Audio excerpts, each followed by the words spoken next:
कई बंदे कहते ने जी मैं रोज़ा नहीं रखना तो मैं किसी का रोज़ा रखवा देना। ये भी तुसां सुनिया होना मसला कि आप ही रोज़ा नहीं रखना तो किसी का रोज़ा रखवा देना। मैं बीमार हाँ या कोई उज़र है मैनू तो मैं किसी का रोज़ा रखवा देना तो मेरा भी रोज़ा हो जाएगा। यह मसला समझ लो, किसी का रोज़ा रखवाना रोज़ा नहीं जोंदा। मसलन कोई बंदा आखे मैं बीमार है तो मैं किसी का रोज़ा रखवा दें तो रोज़ा हो जाए। रोज़ा रखवाना रोज़ा अपना नहीं होंदा। वो जिहड़ा रोज़ा रख रहा ओहदा रोज़ा है, वो एदा रोज़ा नहीं होएगा कि मसलन वो रोज़ा रख रहा तो एदा भी रोज़ा पूरा हो ही जा रहा। नहीं, वो जिहड़ा रख रहा वो अपना रोज़ा रख रहा।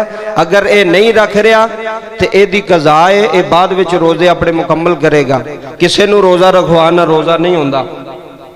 वो केड़ा बंदा है कि जेड़ा रोज़े दा फिदिया अदा करे तो दा रोज़ा हो जाता है, उसकी तरफों रुखसत हो जाती। वो बंदा मैं दसन लगा, शरीयत कहती है कि बहुत ज्यादा वडेरा बंदा होए, मसलन 80 साल तो उत्ते हो गया है, 90 साल तो उत्ते बहुत ज्यादा कमजोर वडेरा बजुर्ग बंदा हो गया है कि वो रोज़ा नहीं रखा जाता। तो उन्हें पता जो बंदा वडेरा हो जाए फिर वो रोज़ा जो ना नहीं रखा जाता। एक ज़हन का भी मसला बन जाता है, एक मेदे का भी, सारे मामलात हो जाते हैं।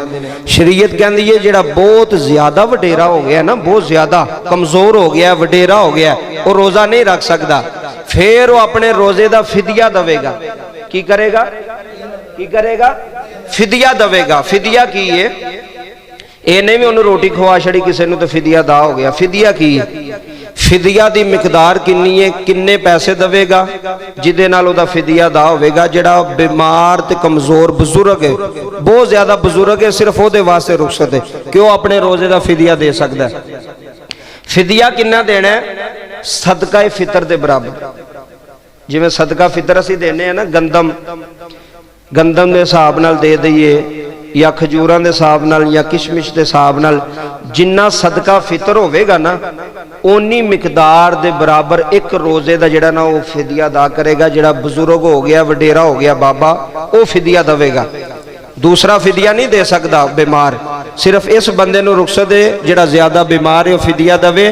ते फिदिया किन्ना? जिन्ना सदका फितर है, जिन्ना सदका फितर है, सदका फितर की मिकदार के बराबर एक दिन भावें उन्नी गंदम दे दे या गंदम नहीं दे सकता आटा दे दे, आटा नहीं दे सकता तो उन्नी मिकदार के बराबर पैसे किसी गरीब नूं, यतीम नूं, मस्कीन नूं दे छड़े ते फिर उस बाबे का फिदिया रोज़े का अदा होगा, वगरना रोज़े का फिदिया अदा नहीं होगा।